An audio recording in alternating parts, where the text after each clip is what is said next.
no cars try to park. Otherwise, we'll move back into that area.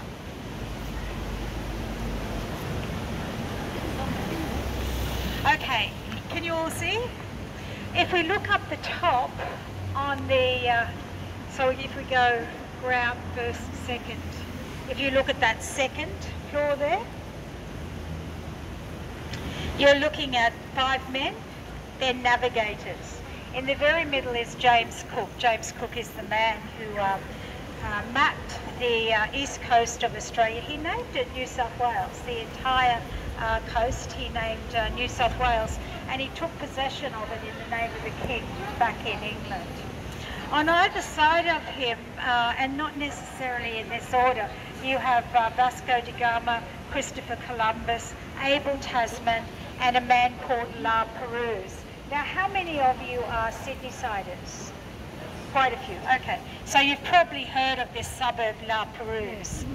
La Perouse was a navigator who was here at the same time as Arthur Phillip. They had an encounter close to that area, so that suburb is named after him. Below that, you'll see the Queen Victoria again, and on either side of her are men who are governors here in New South Wales. Now, these men are not well known today. You have the Earl of Belmore, Sir John Young, Sir Hercules Parkinson, and Lord Loftus. The women are the seasons: spring, summer, autumn, winter. They're showing that the post office is working around the year. And then we come to the carvings in the arches, what they call the spandrels. These particular statues were not well received. And as you can see, they're very different to anything that we've been looking at on this building so far. The Victorians loved all of that symbolism. But here, James Barnett had a sculptor depict the trades, the skills, the occupations of people in the colony. Now, the elite of Sydney thought that they were completely inappropriate for this building and that they should be taken down. It started a debate that went right up to the top of Parliament. The debate lasted 7 years. In the end, Henry Parkes, who was our Premier at the time, argued to keep these statues. He said they represented the infant art of the colony and they should stay. But it was not good. It was not good news for Barnett. It was thought that he overstepped his mark in ordering these statues, and he was kind of sidelined, retired from his job. It was also not good news for the sculptor, a man called Tommaso Sani. He was owed £800. They never paid him a penny for the statues. Have you heard that story before? No? Okay. It's a similar story a little bit to the Opera House. With, Anyway, what have we got? You can't quite see it, but behind the leaves of the tree up there, there is a postman delivering a letter to a young woman, and then a young man counting coins. Can you see he's at a table? He's counting coins. He's a bank teller. And then in the next arch, you get 2 professional men. There is I'm usually standing over there and we can see it much better.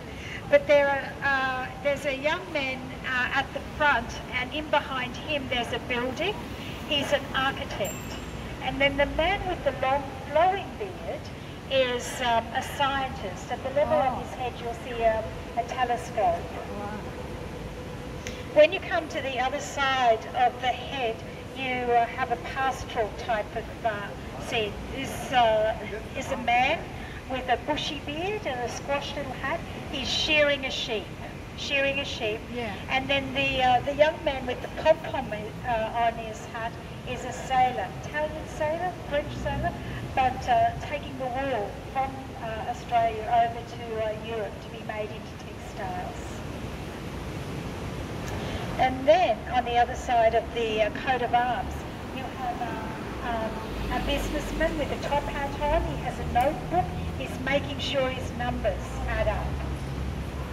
And then can you see there's there's a man holding out his hands, showing something to his colleague. He's a prospector, discovered gold. Wow. On the other side of the head, the judge with the wig. Yeah. And then you get this tall, skinny man who looks as if he's got a mobile telephone. Can you see him up there? Yeah. He's modern, isn't he? He's actually a professor showing off an experiment. And then in the final arch, you have two men who represent the printing industry. There's a man with a flowing beard, and he's setting type. And now up behind him, a young man with a typewriter, very modern instrument at that time. Final man has his finger out on the Morse code. He's the telegraph operator, and he's sending the message off for the young woman. So what do you think? Should they stay or should they go? They're really interesting when you know what they're about. There's a story to each. All right, we're going to go back across the other side. I'll do the right thing and take you up.